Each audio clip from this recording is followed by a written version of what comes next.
Hey, beautiful people, welcome back to the Everyday Win. I'm your host, Kwabna Sante, and today we are diving into a story that hits very close to home: what I told my mom. This episode is really personal to me because it is one of the few times or one of the days where I had to face my parents or I needed to come out to my family about what I needed to do. As we navigate this hustle culture, chasing purpose and passion, there is often another layer of navigation we have to deal with. The expectations of those who love us most, especially our parents. They want the best for us, right? But sometimes the best doesn't quite align with the unconventional paths our hearts are calling us to.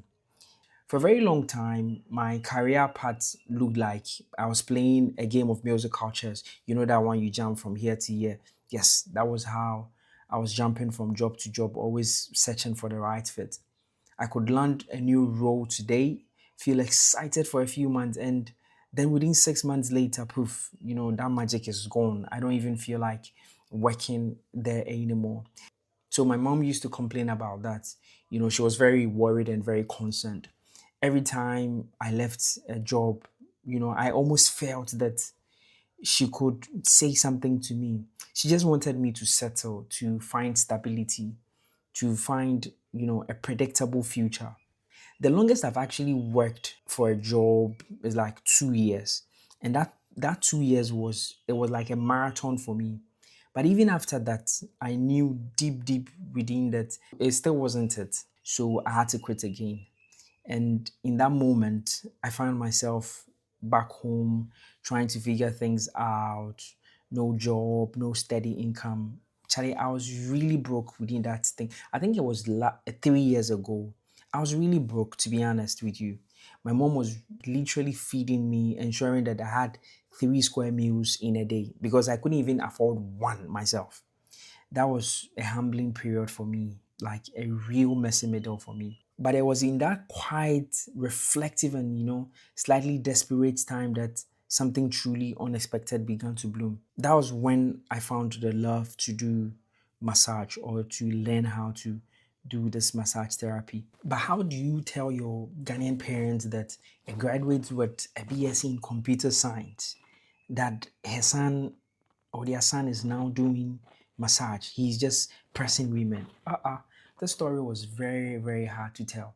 It wasn't really the conventional part of a decent job. You know what I mean? People or Ghanaian parents would find decent job as the ones that you have to sit in the office, the ones people know, the nurses, the doctors, and those ones. They didn't find massage therapy as a decent job at all. I hadn't officially told any member of my family. This was my new direction, so I was trying to explore and to build my confidence. Then one day, my sister, who is always in the lookout, saw a video on my WhatsApp status. It was me actually massaging a lady. And you know how news travels very fast. It's even faster than MTN network. I was there, then I just received a phone call from my mom. And you could hear from her voice that it was a mix of concerns and honestly a bit of shock. She said with that typical motherly exasperation, o sister said, oh, bibi wo status. Na I said, mia mbaa bi anaasɛ wei dɛn paa na woyɛ. That time I just burst into laughter, even though I knew that was a very serious conversation that she was bringing on board. That was when she started to pour out her concerns. I I could feel from her voice that she was worried. Then she started asking, "Is this going to pay your bills? Is this going to give you the lifestyle you want? Are you going to find any decent woman and marry? Which kind of job is this?" She was concerned. Are you going to get yourself into trouble with these women doing all this home service? You see, in Ghana, massage isn't exactly mainstream. It's often sees as a rich and bougie lifestyle, and there's some stigma attached to it also. So it was kind of difficult for them to grasp the whole idea that that was what I was now doing. But she just couldn't understand how a computer science graduate was going to thrive doing this.